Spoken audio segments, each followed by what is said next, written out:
ఇంతకుముందు మజ్ను అన్నది ఎక్కడైనా సరే మనం మాట వింటే దానికి ఒక నెగిటివ్ ఇమోషన్కి కనెక్ట్ చేస్తారు. అంటే లవ్లో ఫెయిల్ అయిపోయిన వాళ్ళు, లేదంటే ఏదో బ్రేకప్ అయిపోయి, లేదంటే పీక్స్కి వెళ్ళిపోయాడు లవ్లో, అసలు పిచ్చి పిచ్చికి బిహేవ్ చేస్తుంది, ఇలాంటి వాటికి మజ్ను అన్నది కనెక్ట్ చేస్తారు.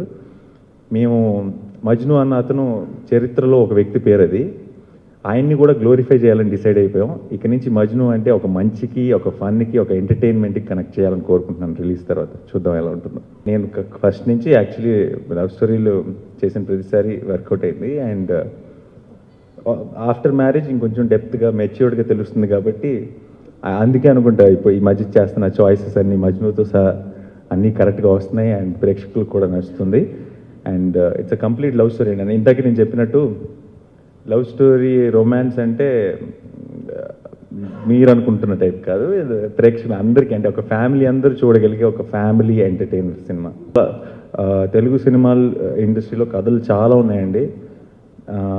మన దగ్గరకు వస్తే తెలుస్తుంది కథలు ఉన్నాయని. సో మేబీ కథలు లేవు అని అంటున్న వాళ్ళకి కథలు చెప్పట్లేదేమో అందరూ వెళ్ళి, బట్ కథలు మాత్రం ఖచ్చితంగా ఉన్నాయి. మీరు కనుక ఎంకరేజ్ చేస్తే న్యూ కమర్స్ని కానీ, యంగ్స్టర్స్ కానీ, కొన్ని వేల మంది అసిస్టెంట్ డైరెక్టర్లు ఉన్నారు, లక్షల కొద్ది గొప్ప ఐడియాలు ఉన్నాయి. వాళ్ళ వెనకాల నిలబడే ఒక వ్యక్తి కావాలంటే, సో అలాంటి ఆ యాటిట్యూడ్ యాక్టర్స్ కనుక వస్తే మనం ఇంకా గొప్ప కథలు, గొప్ప సినిమాలు బోల్డ్ అని చూస్తాం ఫ్యూచర్లో తెలుగులో. కొంత సీన్ రాసుకుంటే డైరెక్టర్గా చాలా సీన్స్ ఈ రేంజ్ రాసుకుంటే చాలు సినిమా హిట్ అయిపోతుంది అనుకుంటాం కదా, అది నాని గారి చేతుల్లోకి వెళ్ళిన తర్వాత అది ఇంకో రేంజ్కి తీసుకెళ్ళేస్తారు అనమాట.